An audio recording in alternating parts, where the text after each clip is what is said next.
Good afternoon, everyone. I hope everyone had an enjoyable lunch, and you're probably going to be slipping into that sleep sugar coma here in about 2 hours, right?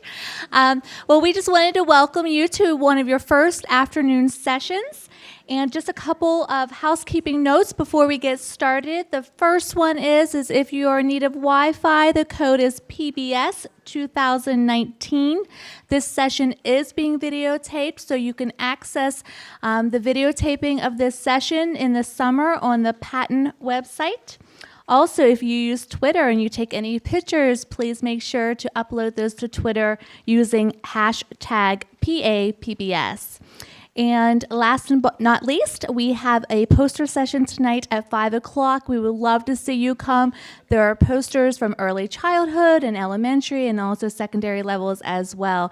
So hopefully we can see you there enjoying the refreshments and checking out the posters and speaking with the presenters later tonight between 5 and 6:45. And I have the pleasure of introducing Otterbein Early Education Center with Miss Beth and Miss Shay, who are two local facilitators in the PAPBS network. I've had the privilege of being on their preset team to help acknowledge them, and this year you did Tier 2 recognition. So they are legit. They know what they're talking about. They're a lot of fun. So I'm going to hand it over to them now to share their knowledge with everybody. So welcome, Beth and Shay. Thank you, Amy. Can you hear me? Are we good? Okay. So we are going to be doing, but we're too busy for PBIS, encouraging family involvement in program-wide PBIS implementation. As Amy said, I am Beth. I have 10 years of experience in the early childhood education field. I am a facilitator. I am also a toddler teacher, so I am with 2 to 3-year-olds all day.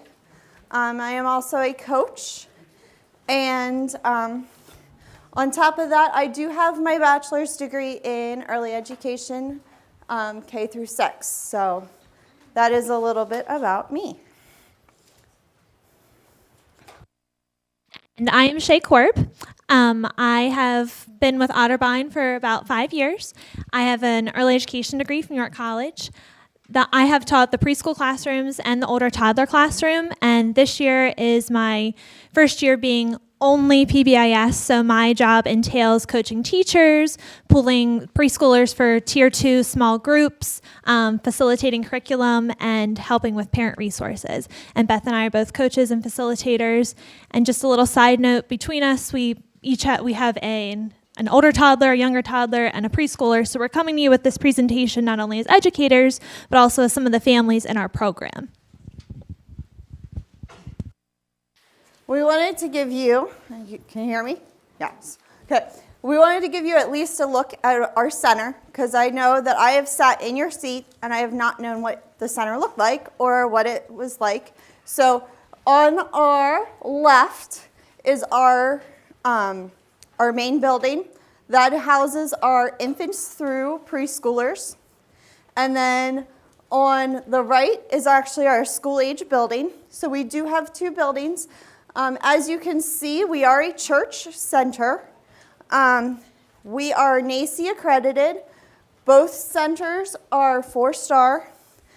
We have 7 classrooms in our big building with 71 children. Is that correct? 71 children. And then we have our school-age building that is 1 classroom, but is split up into 4 groups. They do snack, homework, devotions, and small group activities in those 4 groups, and they rotate them. Both centers have gotten their Tier 1 fidelity, and we just recently got our Tier 2. So, tell us about you. If you are a PBIS facilitator, please raise your hand. If you work in early childhood, please raise your hand. If you work in a school district, please raise your hand. Ooh, a lot of school district people. If you are an administrator, please raise your hand. If you work with the network, please raise your hand. Did I miss anybody? Okay, now I want to know about your level.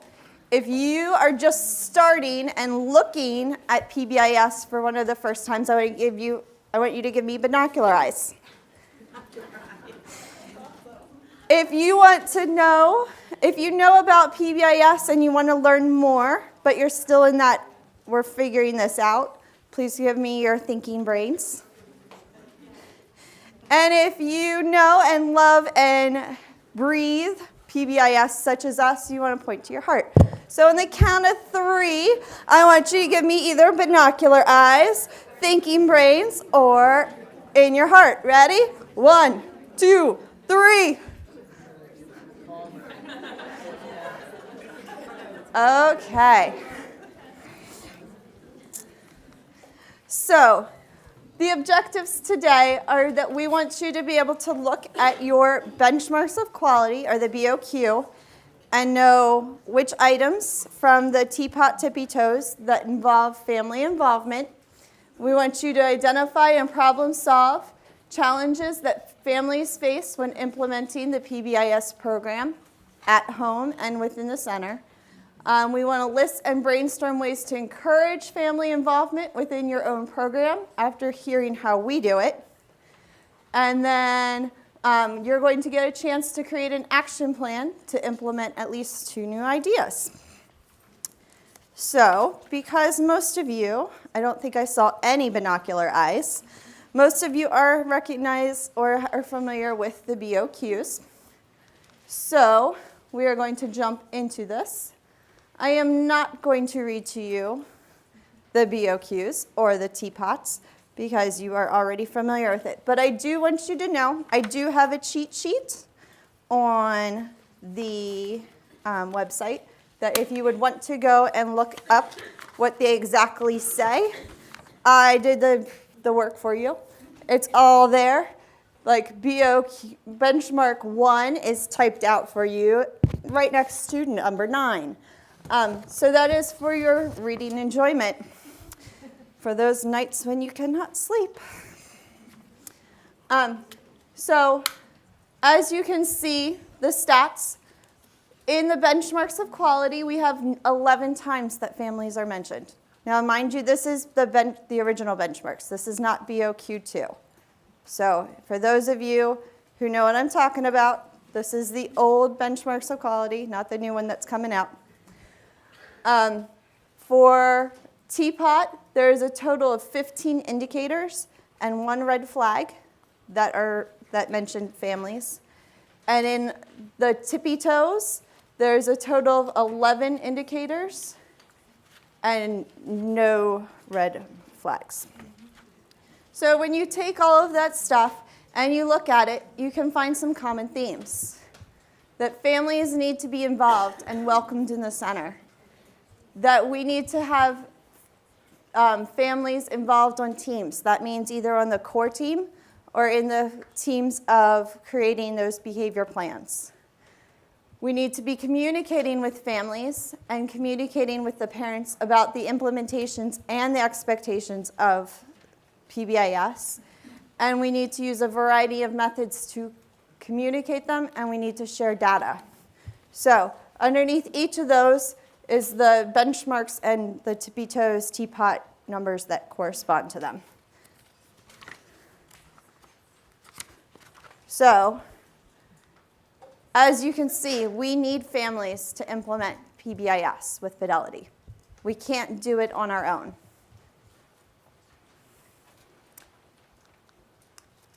But they can't. We can't. Who's heard that? Let's be honest, who's heard, I can't PBIS, I can't do it. So I want you to share with a neighbor. First, if you don't know each other, please take a moment to introduce yourself. Tell what program you work for and state where in the implementation process you are. And then I want you to brainstorm an excuse that a family has either A, told you, or B, that could possibly be told to you as to why they cannot PBIS. Go.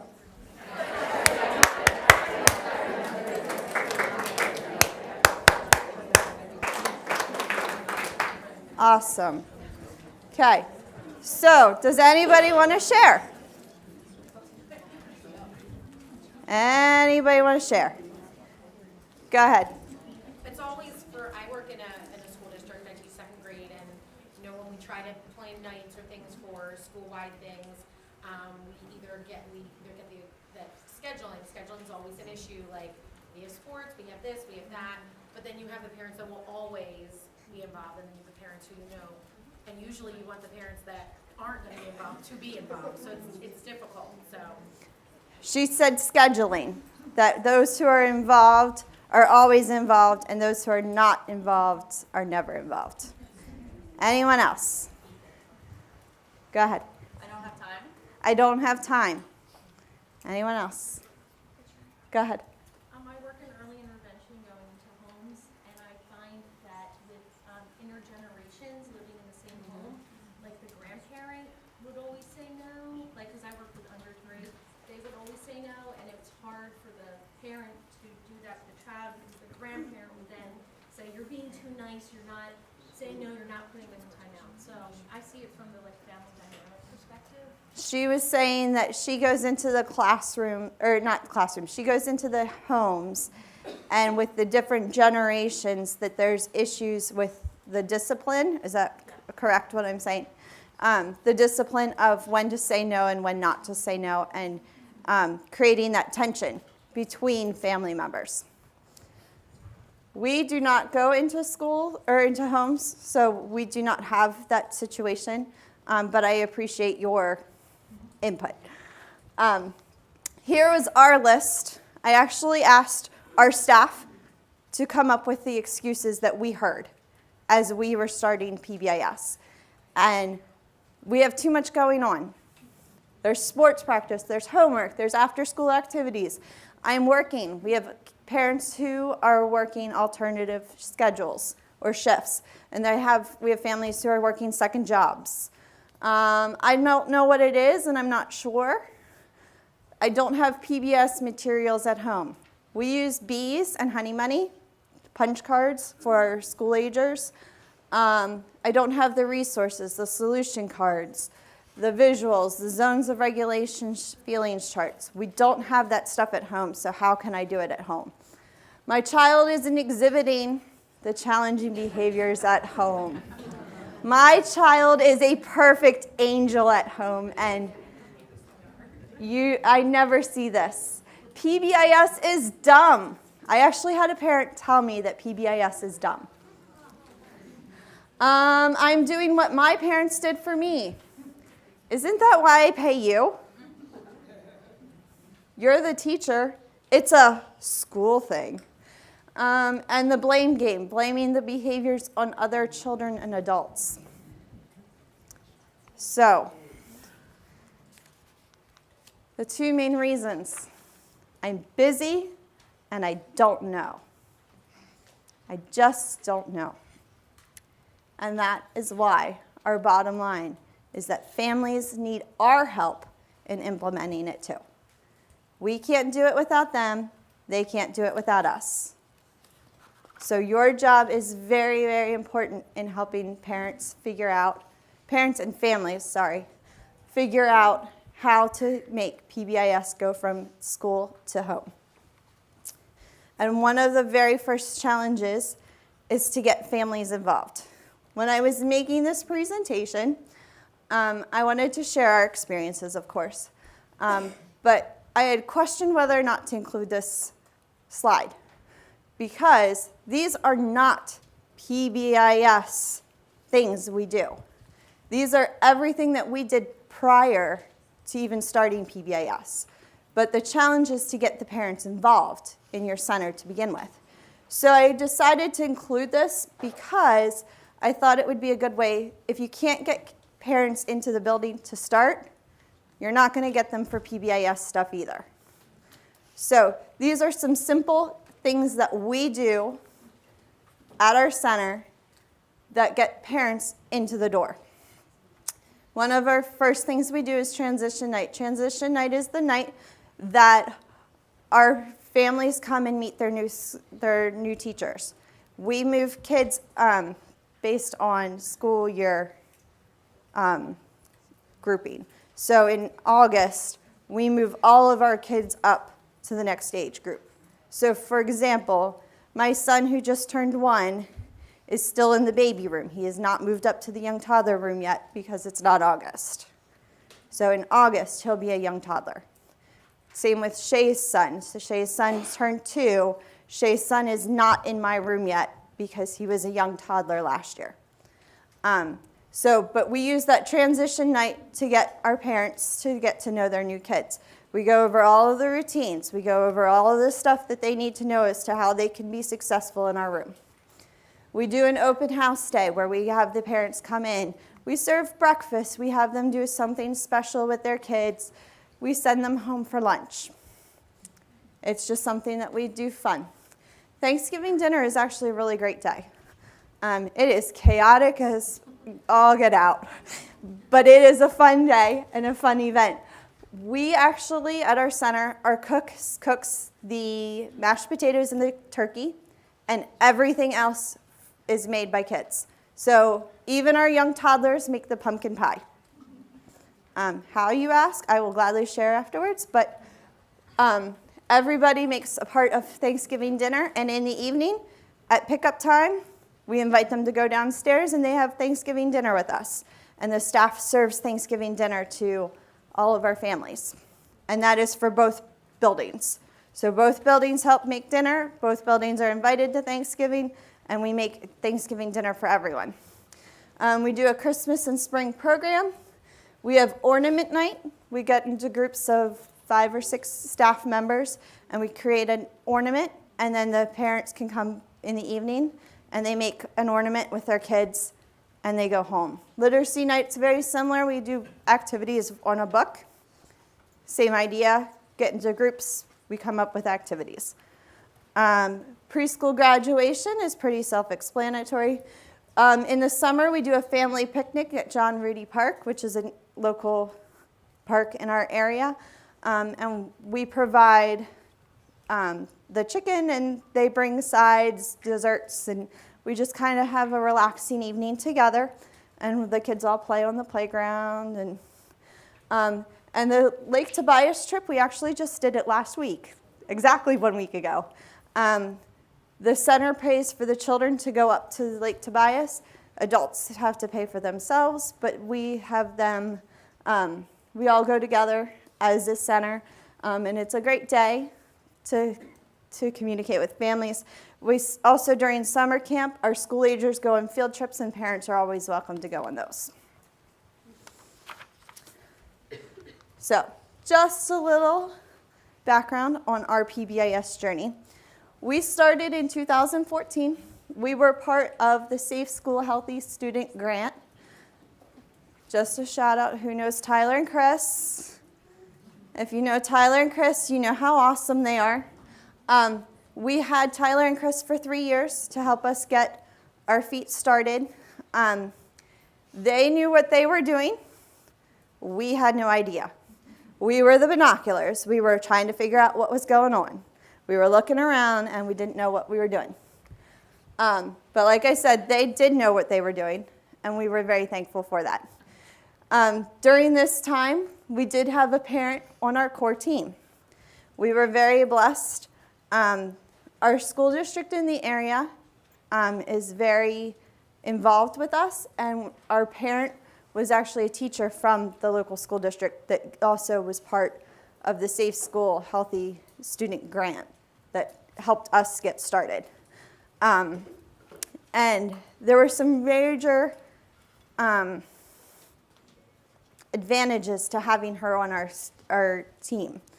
One of the things was that we were able to then make our program seamless to the school district. So our expectations and our ideas flowed right into the school district that most of our students and our kiddos were going into. So that was one of the major things that was a good advantage. She also had multiple children in multiple age groups, so therefore we were able to get the perspective of a parent who was an infant parent as well as a parent who was a school-age parent. So it was nice to have that wide range. There are some downfalls to it, though. Having to for her to work around our schedule, because we, as a core team, meet during our planning time, which is 2 to 3 o'clock in the afternoon. 2 to 3 o'clock is still school district time. So the school district was willing to work with us and letting her have planning time when we had planning time so that she could be part of our team, knowing that we were part of their grant. But it was sometimes difficult because sometimes she had things that popped up that she had to do at work and couldn't be with us. And the other thing was that we only had one parent. She was a very big person and talked to a lot of people in our school, but she was only still one parent. And so that was one of the downfalls of having a parent on our core team. So in 2017, Chris and Tyler left us on our own. So we were this little fish jumping into our own pond, because here was the security of Tyler and Chris. Here's us now. And like we said, we do have our Tier 1 and our Tier 2 fidelity. We got Tier 1 in 2017, and we just got our Tier 2. In that time, we also decided that we needed to offer our fall and spring parent-teacher conferences. This was something new for us. We had not done that before, but once again, that is an idea of how you can get parents into the door. And we also took the idea from Sunbeam, who is here in the house. Hi, Sunbeam. Sunbeam gave us the idea of, instead of having a parent on our core team, that we create a parent core team. And that is a slight shift in words, but it's a big difference. And instead of having that core team meet every month, we meet once a quarter. Because we understand that parents are busy. Remember? Parents are busy. So some of the things that we got out of that was that instead of just having one person, we now have 5 to 6 or 7 families involved in this. We are able to include new families because we ask them when they are enrolled, would you like to be part of our parent core team?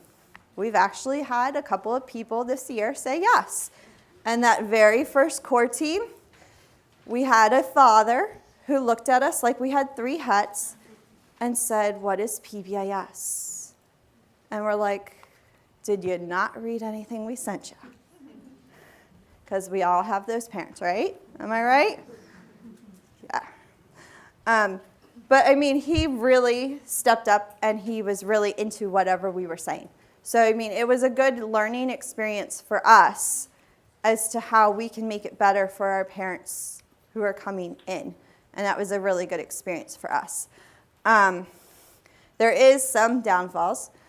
We do hold our parent core team during business hours. So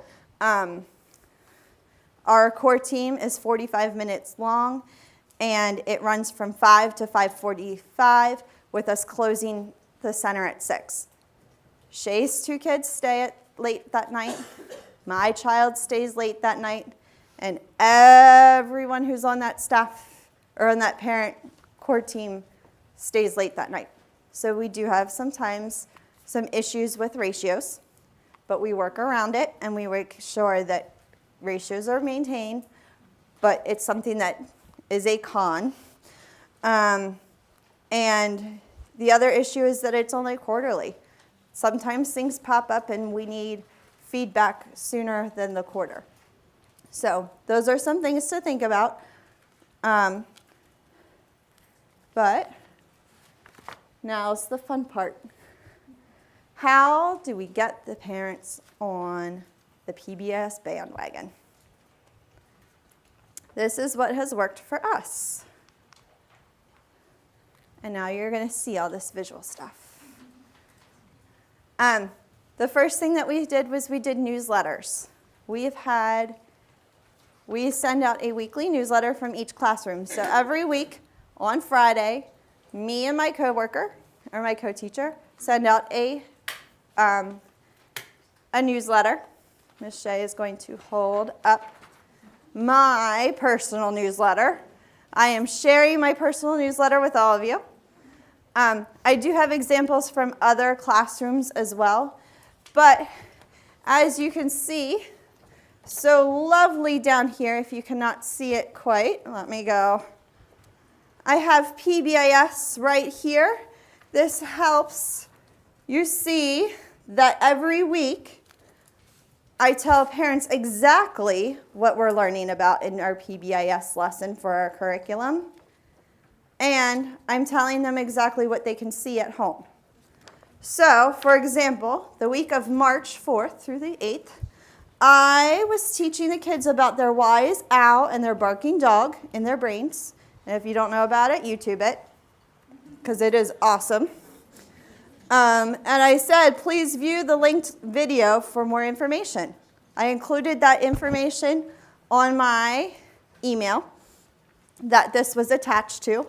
And then that we would be playing Bear and Bunny from the I Love You rituals from the Baby Doll Circle Time. If you don't know about this stuff, we are doing another session in, not this next session, but the session after, that is all about our curriculum. So if you want to know about it, come visit us again. But we do have various things. Then every other month, we, as a core team, send out a PBIS newsletter to the entire center. This, for example, is our one from March. It has about springing forward. It talked about our center-wide reward, which was our Mix It Up Day, which I will talk about in a little bit. Why do we have BTFs? If you don't know what a BTF is, it's a BIR, but we call them BTFs.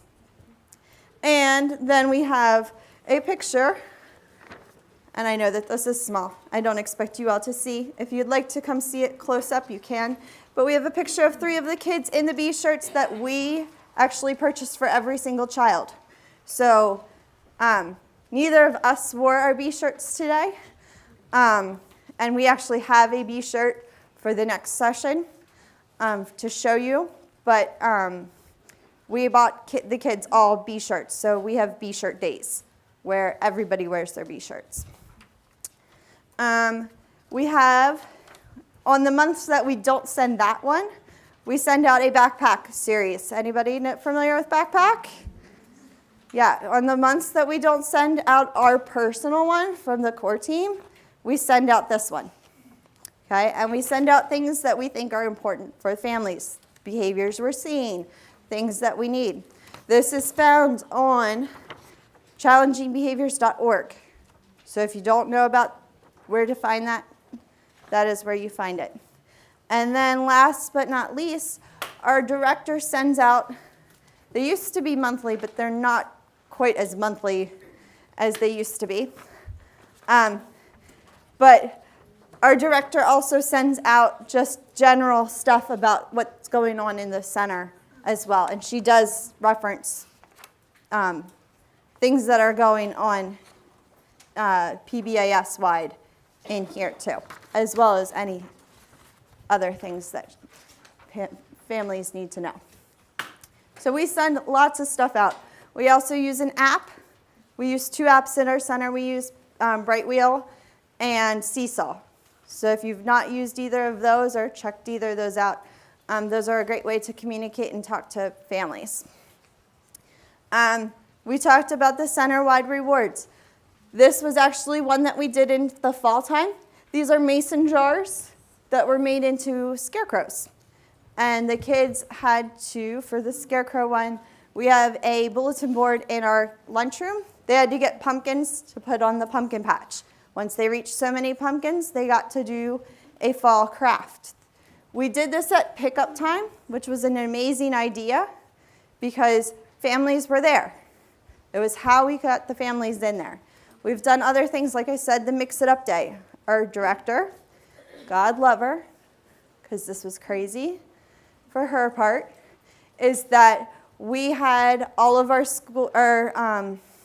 kiddos mixed up into different groups. So in my toddler room, I had preschoolers, I had young toddlers, I had everyone kind of mixed up and played together in the different rooms. And we even had some kids go into our baby room to play with the babies. So it was a crazy mix-up day, but it worked for us. And we've never done the same thing as to how to get the center reward. So we've done where they had to fill up a beehive. We did where they had a dowel rod that had pool noodles. And once they got to a certain point on the pole, they got to do something special. We've done fill the jar. We've done fill the picture, like with the pumpkins. Have we done anything else? I don't think so. I think that's... But we've done a number of them, and we do them pretty much once a season, is how quickly we are getting the rewards. This month we're doing pots with flowers, and the kids get to decorate the flowers and put them in our lunchroom, and they're really excited about it. We did a make and take event with visual schedules. In this picture, what you're seeing is the parents working on their visual schedules. We had them consider and reflect their own morning and bedtime routines. And then we showed parents the assortment of visuals that we use at the center. Shay is going to hold up a couple of our examples. This is a first than that we use with our older toddlers. These are actually from my actual room. So I rated my own room. These are mine. They're not using them today, obviously. And I'm sure my co-teacher is very upset that I have them. Not going to lie. This is for patties, and then when we come back from patties, we are going to do some centers. So that's just an example of one of the things we did. We have these, which are posted everywhere in our building. This is our matrix, but it's broken down into each section of the building. And each section has pictures for the kids to be able to read them. And so like this is to and from our play yard or on a walk that you need to have looking eyes forward. You need to hold your partner's hand. You need to walk between the crosswalks. And I think that one's stay with your partner. And then we have these, which are visual schedules in different areas. This is actually from our lunchroom. We eat lunch not in our classroom, but in a separate room. And so when you leave your classroom, your visual schedule that you have printed so nicely on your wall cannot be transported with you. And that was one of the things we discovered one of our first 2-3 years, is that how do you get that visual schedule to go with you? This was our answer. So this hangs in our lunchroom. This happens to be what my kiddos do after lunch. We go to the bathroom, we brush our teeth, and then we lay down for a nap. The young toddlers, after snack, they go and get their coats, they get in the buggy, and then they go to the play yard. And so it has everybody in the class or in the building. So for example, our young toddlers, after breakfast, they go upstairs and they do baby doll circle time. Then we had routines. So this is them clearing a cup and napkin. Then you clear your plate and your bowl and spoon. You scrape it into our yuck bin, and then you sit quietly and wait until it goes. But as you can see, what I'm trying to show you is that this is what kids are used to. This is exactly what the parents were creating for home. So we are creating that continuity of this size picture on this type of visual for them to see. And last but not least is the great old washing your hands. Once again, my coworker is probably really upset with me for taking this out of our classroom today.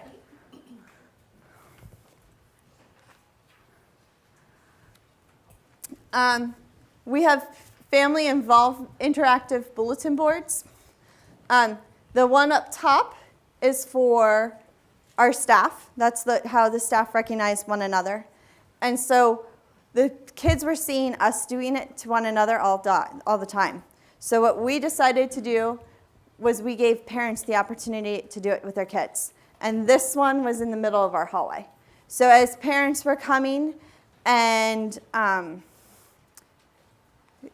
at our time clock, we had the bees sitting there. We asked parents if the kids had done something to grab a bee, talk to their kids about what they had done, and staple it onto the bulletin board to let the kids know how proud they were. So we also do questions where the kids have little pictures of themselves and they can answer the question. So it's just another way to get parents involved. We do PBIS Book of the Month. We send home a book like these. And we send home activities for them. For example, this is the book that I just did. I sent this home with my kiddos. It's called 5 Colorful Crayons. It's a really cute book about working together and being in each other's space, but working together with the crayons. And so in each bag is directions and then the activities. So for example, I sent home Little Mouse, which is an awesome game. If you want to play it later, I will challenge you to a game of Little Mouse. And color sorting. So it's not PBIS related, but it's something that the parents can take home and talk about doing stuff with their kiddos. We have any book that you find, we have found that you can do PBIS with. And that was one of the things that this was for us to see, is that any book can be a PBIS book. It doesn't have to be something that is Pout Pout Fish. It doesn't have to be Words Are for Herding. It can be anything. Any book that you pick can be sent home with PBIS ideas. And that was one of the things that we wanted parents to see as well. Here's actually the books at home. I actually asked parents to send pictures back of them doing the activities with the kids. So this is actually Shay's 2 boys doing I'm Not Ready, which is a book about getting that morning routine done. And then there's a picture of one of the kids doing a lollipop match, because the book was about lollipops. Literacy night, which I already kind of touched on. The idea, though, is that we had added the PBIS twist.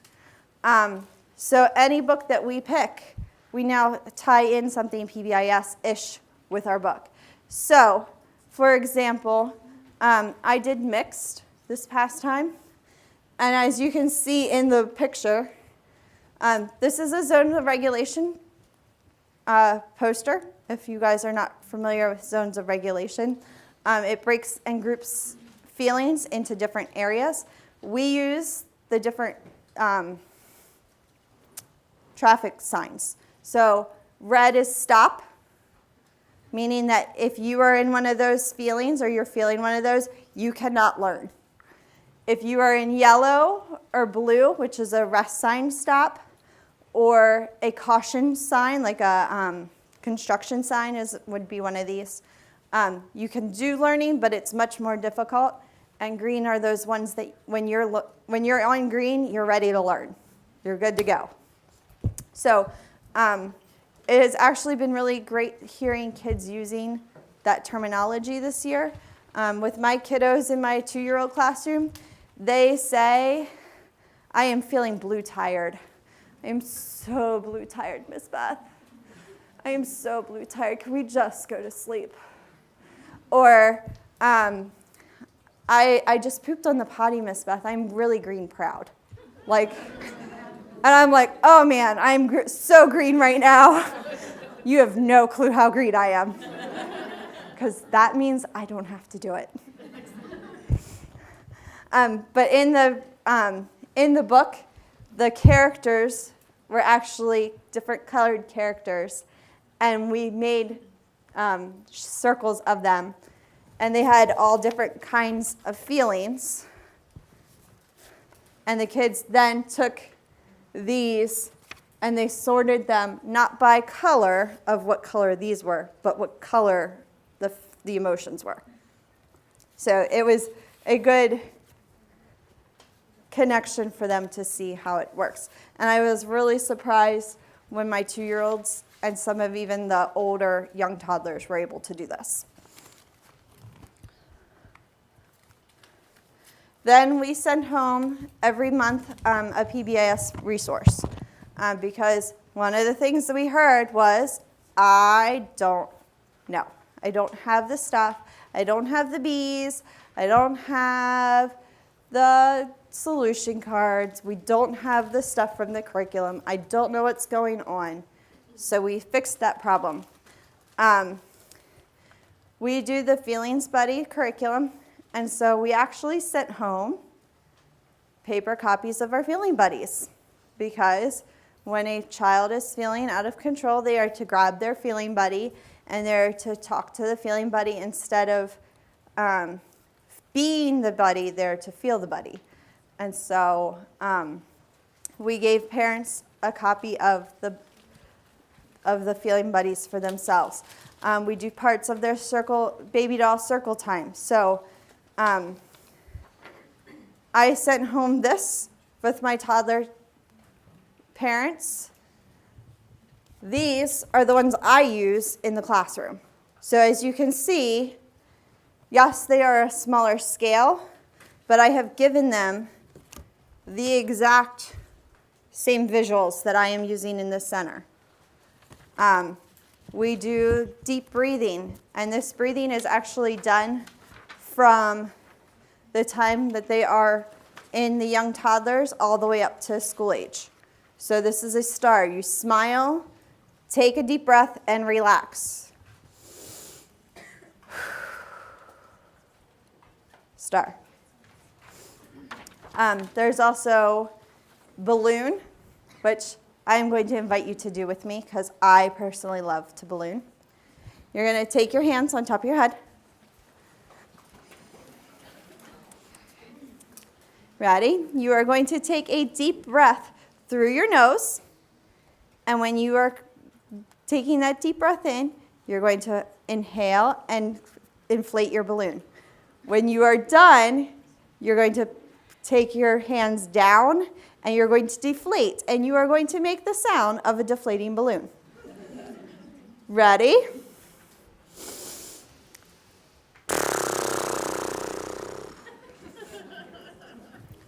So, a parent seeing the picture of the balloon may not know exactly how to do that, but we now have given them the directions as to how they can balloon. So when a child is upset, they can go with their child, and the child will know exactly what is going on. There's also drain, which if you'll do it with me, arms straight out. You're going to take another deep breath in, and when you exhale, you are going to open up the faucet, and you're going to make the sound of the water. So ready?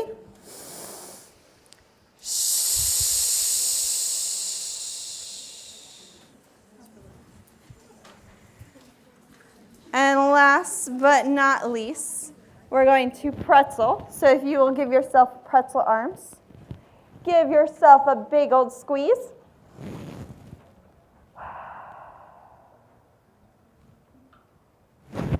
And something as simple as that did not really cost us much money because we made the copies, of course. But it was something simple that we could send home to parents. And giving them that tool in itself has been helpful because we've seen parents say, do you need to drain right now? You look like you might need to drain. And parents are actually using it. Some other things that we have sent home. We have sent home the cards. Everyone familiar with the solution kit cards from what used to be Cephal? Okay, we've sent those home.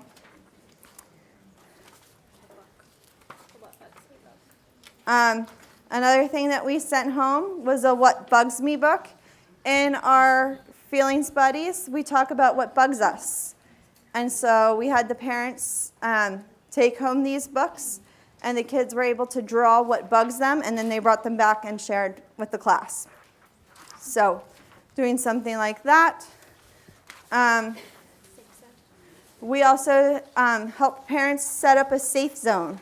Safe zone is like a calm down corner, if you know what a calm down corner is. We gave parents a whole bunch of resources as to things that they could put in their own safe zone at home and what we have at the center. We provided them materials that they could use to do it. And then one of the last things that we sent is we can't do a PBIS training without this guy. I mean, I think if I didn't include this, that something would happen. Like, I might get really sick or something. Not sure. But the pyramid. The staff went through the pyramid and said exactly what we do as a center in each section. We then sent this home to the parents to let them know exactly what PBIS is. So we have stop signs that have our safe bees attached to the bottom of them that are to remind kids to stop and be safe and wait for an adult at those spots. Parents did not realize that that's PBIS. We are also going to start a little blurb where parents are we're just going to do a, did you know this is PBIS? Because we don't think parents sometimes realize how much PBIS is every day. It's not just the Bs that we hand out. It's not just the BIRs or the BTFs. It is everything that we do. And one of the last things that we did was at the beginning of the fall. We sit these out by our time clock. We actually have a matrix for our families. We don't have just a matrix for the kids. We have a matrix for the families. We have a matrix for us as staff, and we have matrix for the kid. So we have kid matrix, we have staff matrix, and we have family matrix. And this was part of our family matrix that we did for a week. We'd do what our expectation was. So to be respectful, you need to finish your calls in the car and leave your cell phone there. We have not had a single family, I would say in the last 2 years, who has brought a cell phone and be on a cell phone in front of us. So if you are having an issue with that, something like that at your time clock might be a good idea. So after hearing what we do, I am going to have you try to make an action plan. This action plan, if you did not print it out or don't want to make your own, I have a couple of copies. This is the action plan. Our staff, every training that we attend, we have to fill out one of these. So if you attend a training, you have to get something out of it. So what I would like you to do is thinking about all of the ideas that I shared with you, think about something that you want to take back to your center. I am going to give you the remainder of the time to do it. Feel free to work with a friend or a coworker.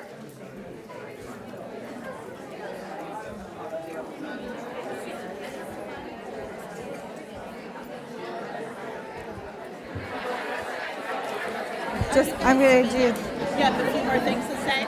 Yeah.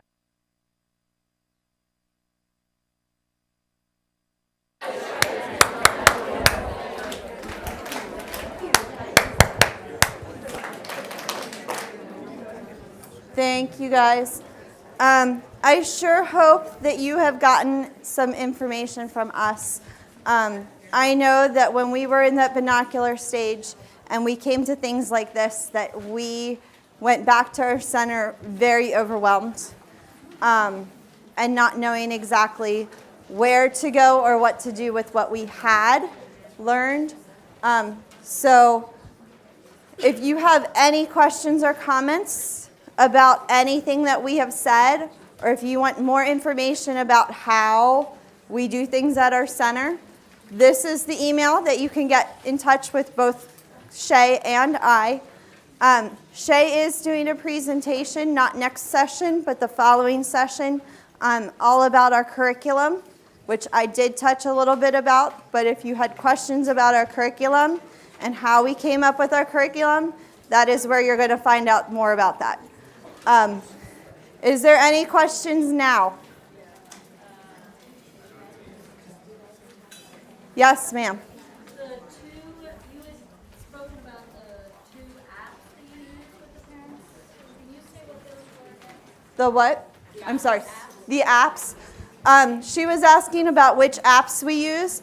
For our infants and through older toddlers, we use what's called Bright Wheel. And then for our preschool, we use Seesaw.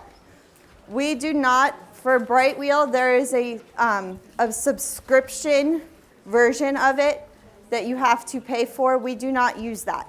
So we use the free version of Bright Wheel, and it is enough for our parents. In doing that, we do not have to give daily reports to our families because it's all on the app. Question. We had a question, what did we use to make visuals? We used Google. And Google and Pinterest have been our friend. And it goes also with our curriculum. So consciousdiscipline.com is also part of our stuff. Any other questions? If there are no more questions, then I am going to turn it over to Amy for the code. And we will have our stuff up for you guys. All right, let's say thank you to Beth and Shay for a great presentation. Lots of great examples, great practical examples. Definitely use that email. Always great resources. Okay.